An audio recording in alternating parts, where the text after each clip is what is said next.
What's up, you fools? Matt, ESC United, your favorite Eurovision channel. This is day 4 of Rehearsal, semi-final 2, second half. We have 9 songs, and it's a pretty big second half, like favorites are concerned, and we'll just talk about one of them right now, which is Norway, KEiiNO.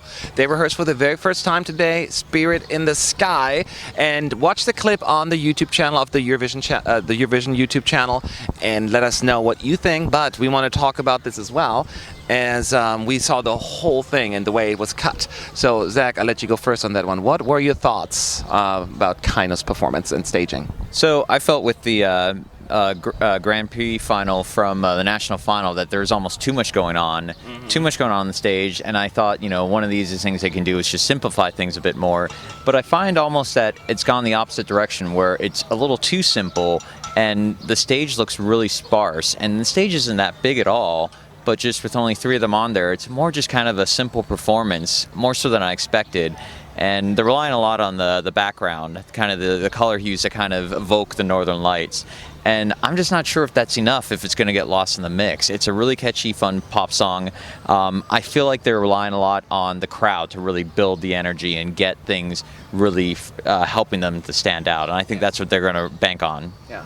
I'm going to take credit from what you pointed out earlier, because even though you have 3 people on stage, it felt almost empty a little bit. Even though certain songs you have only 1 singer, and then it feels way more filled.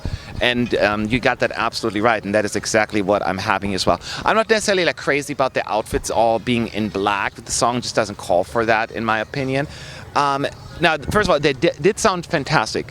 So vocally, they were like on top of it. Best I've ever heard them sing it. Yes, better than in the national final, for sure. Better, yeah. So vocally, and it is true, this song will probably come much more live when there's an audience, because it is that kind of song. People love it. The Eurovision fans will be in front, will go crazy, and then even people, just regulars, I think will just fall in love with this one, just musically. I wish, even as you point out, the backdrop, maybe they could have done a little bit more work with that to bring it a little bit more alive, because it felt almost too dark for me. Too serious for such a upbeat, fun pop song. Yes. And I know there is the joking aspects to it, but it's supposed to be a fun, upbeat song. I would have expected kind of the sequel to That's How You Write a Song to be upbeat, and I felt like that's the direction they're going in to the national final, and I don't know if it's just being a little too serious when it should be a little bit more lighthearted and fun. Yes. And we sound like hypocrites, because people get upset when we say, oh, there's too much going on in the national final. Now we're saying there's not enough going on. Like, we're all never, ever happy. And I get that. And it's very difficult to find that place where it just feels right.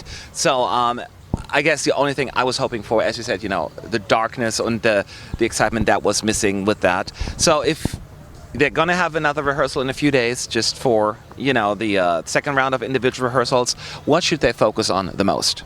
I think figuring out ways to make sure that they can ensure that the audience is a fixture and part of their performance. I've said it for many years that the Eurovision audience is paying to be a part of the show, the live studio audience.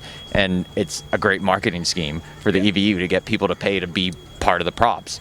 But this is a point where Norway really has to think about how to maximize those props who are paying to be there. Yes.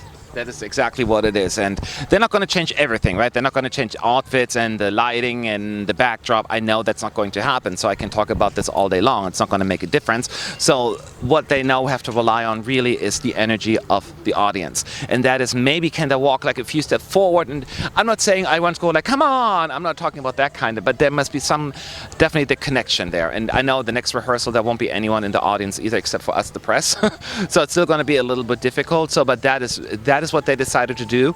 They decided to go with simple, plain staging, and hoping that the energy that the song brings will do all the work for them. We're not going to know how the audience is going to react until the jury finals, because when you start getting, or the jury semifinals, because you're not going to see that interaction during the dress shows in the afternoon. The family shows, you'll get a lot of awkward interactions, but you'll get the real flavor of it hopefully on Thursday night during the final, or Wednesday night if you're in town for the shows. Yes, this is a little bit more difficult to judge the final product until it actually happens, because it comes all down to the energy. But those were just our first thoughts about Norway. Let us know, are we too harsh, or did you also think, yeah, this was not what was supposed to happen? Leave your thoughts below in the comment section. We would love to hear from you. I'll talk to you all soon.